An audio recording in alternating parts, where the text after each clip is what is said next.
Ladies and gentlemen, let me greet you in the wonderful name of our Lord Jesus Christ. We thank the Lord for this day, for giving us this opportunity to make us the part of this day. It's not by might, not by power, but it's by the Spirit of the Lord. May the Lord God be with you wherever you are going today, wherever you are heading today, whatever you are doing today. May the Lord lead and guide you in the wonderful name of our Lord Jesus Christ. Without wasting of any time, guys, today we are preaching. We are using English, guys.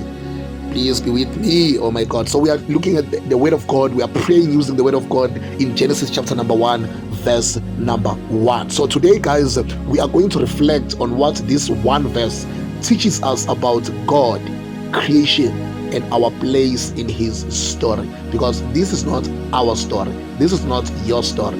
It's no longer you who lives, but it's God who lives in you. So this is about his story. So in Genesis chapter number 1, verse 1, it reads thus: in the beginning, God, in the beginning, God created heavens and earth. Genesis begins not with an argument for God's existence, but with a declaration that God is. Before the beginning, God was already there. That is what most people do not understand and know. That God was not in the beginning, but he was before the beginning. The beginning began because God said it must begin. There was no beginning before God. God lives outside beginning. So he was already there. He is uncreated. He is uncaused, and God is eternal. He does not have the beginning. He doesn't have the end. The truth pushes us then to acknowledge that we are not the center of reality pertaining God, but God is the center. Because most often than not, we put ourselves in the center. We put our problems in the center. We put people we love in the center. We put our treasures, our money, our everything in the center. But the truth about this verse alone teaches and tells us and reminds us that God is at the center. Are you still with me? So when you look at this verse, in the beginning, God created heavens and earth. The Bible opens not with a philosophy or a scientific theory, but with a person, God himself. Before time, before creation, before you and me, before it, God already was. He is eternal, he is uncreated, and put this in your mind, he is unchanging. There is not even a glimpse image of him repair. It doesn't change. The universe has the beginning, but God does not have. Your story isn't an accident, but it begins with God, not you. God created heavens and earth. This is the total statement of everything, that everything came from him. He spoke and things came into existence. He designed galaxies and also fingerprints of it.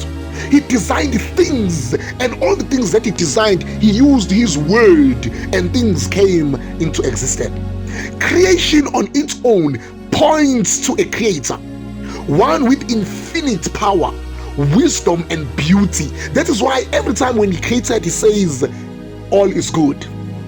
If God made everything including you, then your life has a purpose. You are not a cosmic accident. You are part of his eternal and intentional design. Genesis 1 verse 1 places God at the center of all things, not man, not nature, but God. And that's where he belongs. First in your life, not last. So you have to put God first in your life. That is why the Bible is open up with him. He is not the piece of your life, but he is the source of your life. All things were created through him and for him. That is Colossians chapter number 1, verse number 16. In closure, the first verse of the Bible is more than a beginning, but it's the foundation for our worldview. It's the foundation for our worship. It's the foundation for our worth. Before you make any plans and face any struggles, remember how your story starts. In the beginning, God. Make sure your beginning starts with him. God bless you.